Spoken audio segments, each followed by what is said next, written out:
Good morning all of you. मैं Bhagat Singh, assistant professor zoology, government college Dholpur.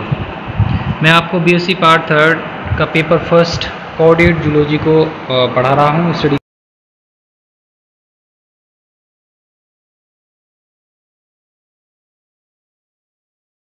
के बारे में पढ़ा था और आज का जो हमारा टॉपिक है वो है blood vascular system. Blood vascular system के कौन कौन से कंपोनेंट्स होते हैं, किस प्रकार से वो ब्लड की सप्लाई में हार्मोनिया की हेल्प करते हैं, इन सभी के बारे में आज हम स्टडी करेंगे। तो आज का लेक्चर हम स्टार्ट करते हैं। Blood vascular system. रुधिर परिवहन तंत्र की जब बात आती है तो इसका जो परिसंचरण तंत्र होता है वो सुविकसित होता है, जिसमें हृदयावरण, रुधिर वाहिनियाँ तथा रुधिर सम्मिलित किए गए हैं। हार्ट और पेरिकार्डियम के बारे में पहले हम बात करें तो हृदय का एक मैं आपको डायग्राम बता देता हूँ। इसमें थोड़ा सा छोटा दिया हुआ है, ये अलग से एक डायग्राम है। ये हार्मोनिया का हार्ट आप देख सकते हैं।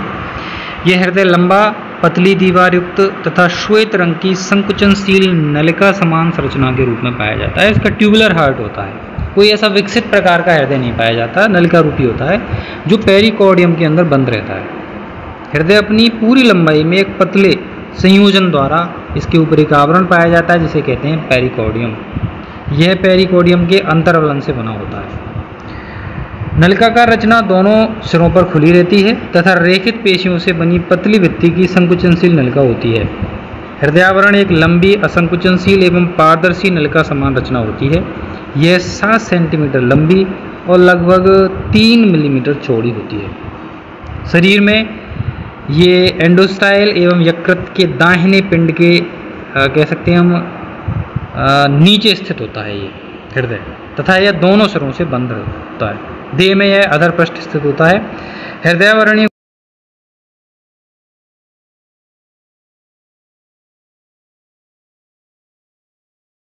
छोटी छोटी कॉप्सल्स पाई जाती हैं। जैसे हमारे रुधिर में RBC, WBC, red blood cells या कॉप्सल्स होती हैं, उसी तरह इसमें भी कॉप्सल्स प्रेजेंट होती हैं।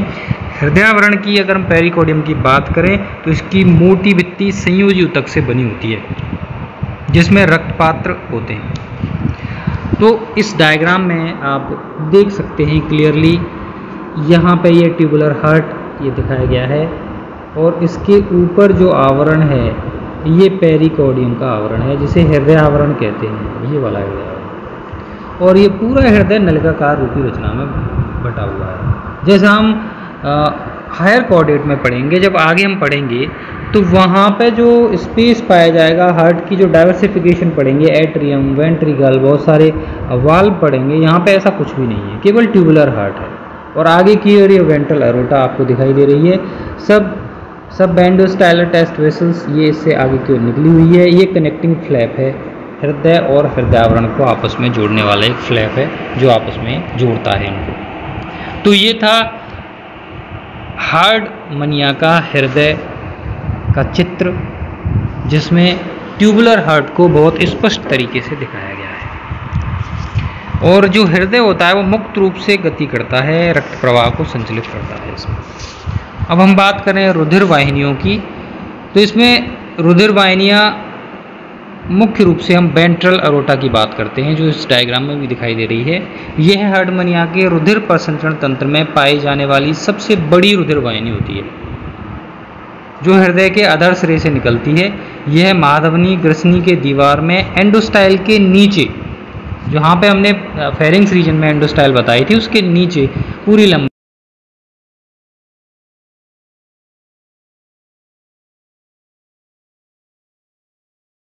जो कि टेस्ट को रक्त पहुंचाती है। जो टेस्ट है इसका, उसके लिए रक्त ये पहुंचाएगी।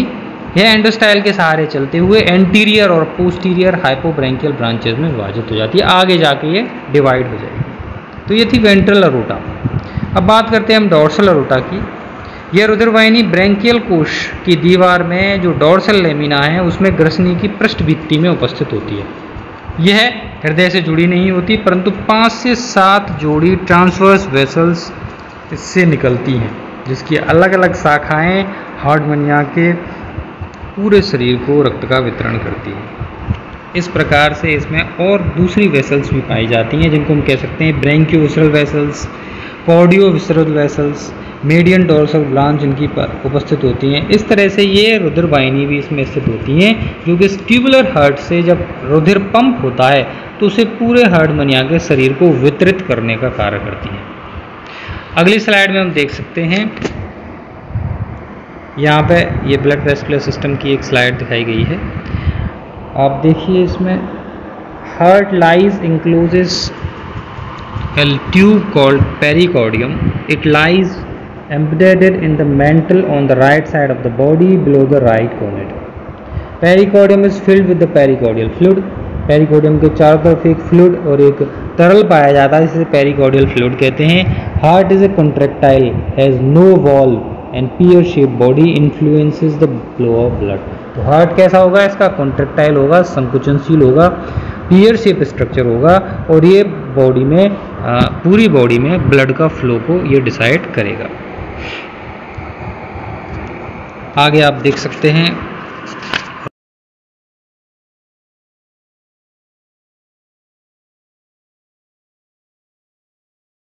करने के लिए कपाट नहीं पाए जाते, वाल्व नहीं होते, अतः रुधिर का जो प्रवाह होता है वो पेरिस्टाल्टिक वेव के द्वारा होता है। एसिडिन जंतुओं का संपूर्ण हृदय जो होता है वो अपने रुधिर के प्रवाह को नियमित रूप से एकांतर क्रम में विपरीत दिशा में भेजने हेतु विशिष्ट होता है। इस प्रकार के प्रवाह में हृदय में पेरिस्टाल्टिक कॉन्ट्रैक्शन या क्रमाकुंचनी संकुचन तरंगों के रूप में हृदय के एक सिरे से दूसरे सिरे तक चलते हैं। यही संकुचन कई स्पंदन में एक साथ चलते हैं, इसके उपरांत थोड़ा सा विराम आता है। तो हम कह सकते हैं संकुचन की एक लहर सी उत्पन्न होती है। इस बार संकुचन तरंगें विपरीत दिशा में होती हैं, अर्थात इस प्रकार रक्त का प्रवाह एकांतर क्रम में विपरीत दिशाओं में होता है। यदि देखा जाए तो जंतु जगत में ऐसा कोई अन्य उदाहरण नहीं है जिसमें रक्त का प्रवाह विपरीत दिशा में होना पाए। तो यहाँ पे रुधिर का प्रवाह विपरीत दिशा में भी होता है। धमनी एवं सिराएं भी रक्त के बदलते हुए प्रवाह के साथ अपना कार्य करती हैं। इसमें बड़ा पॉइंट नोट करना है इसमें कि एक ही दिशा में रक्त नहीं बहेगा। हृदय जो धमनी और सिरा होंगी उनमें दोनों दिशाओं में रक्त का प्रवाह यहाँ पर होगा। हृदय के अधर पृष्ठ पर वेंट्रोडोर्सली दिशा में स्पंदित होने पर ब्रैकियल कोष तथा टेस्ट में अधर जो वेंट्रल एरोटा है उसके द्वारा ऑक्सीजनेटेड ब्लड अधर सिरे से प्रवेश करेगा। यहाँ पे आप डायग्राम में देख सकते हो, यहाँ पे ये वेंट्रल एरोटा है, ये वाली वेंट्रल एरोटा, इसमें ऑक्सीजनेटेड ब्लड जो है वो वेंट्रल सिरे से प्रवेश करता है, जो पृष्ठ सिरे से हृदय अंतरांग कार्डियोविसरल वेसल्स में पंप कर दिया जाता है। ये आगे की ओर हृदय में जाएगा और कार्डियोविसरल वेसल है उसमें पंप कर दिया जाएगा यहाँ से रुधिर।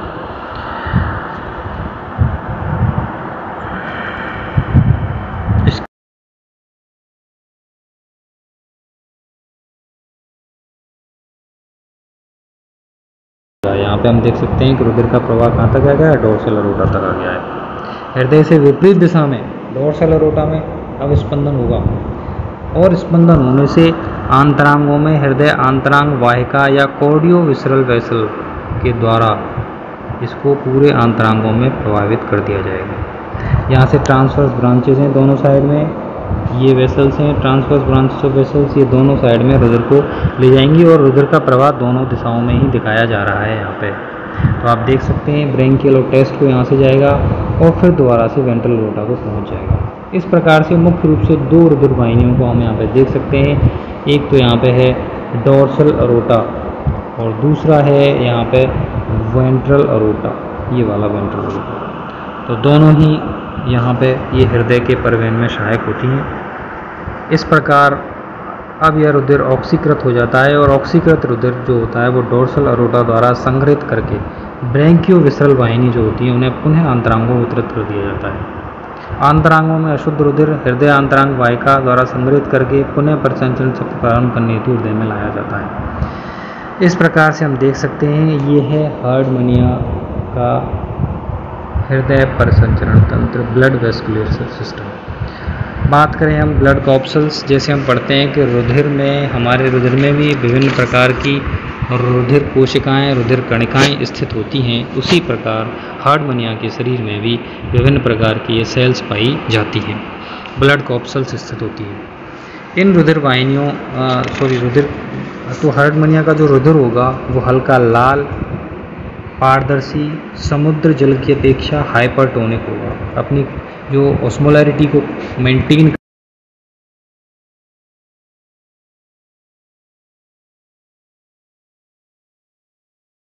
अमीबीय श्वेताणु एमीबॉइड ल्यूकोसाइट्स या 6 से 7 प्रकार की कलर्ड कॉप्सल्स, न्यूक्लिएटेड, एन्यूक्लिएटेड, वैक्यूलेटेड कणिकाएं भी पाई जाएंगी। कणिकाओं में उपस्थित वर्णक नारंगी, पीला, भूरा, पीला, हरा हो सकता है, परंतु लाल कभी नहीं होगा। इसमें हीमोग्लोबिन नहीं पाया जाता। अधिकांश ट्यूनिकेट्स जंतु समुद्रीय जल से दुर्लभ धातु वेनेडियम को ग्रहण करके रुधिरीय कणिकाओं में संग्रहित कर लेते हैं, इसलिए इनमें वेनेडोसाइट्स नामक कॉप्सल्स भी पाई जाती हैं, क्योंकि वेनेडियम को अपने अंदर ग्रहण कर लेते हैं, स्टोर कर लेते हैं।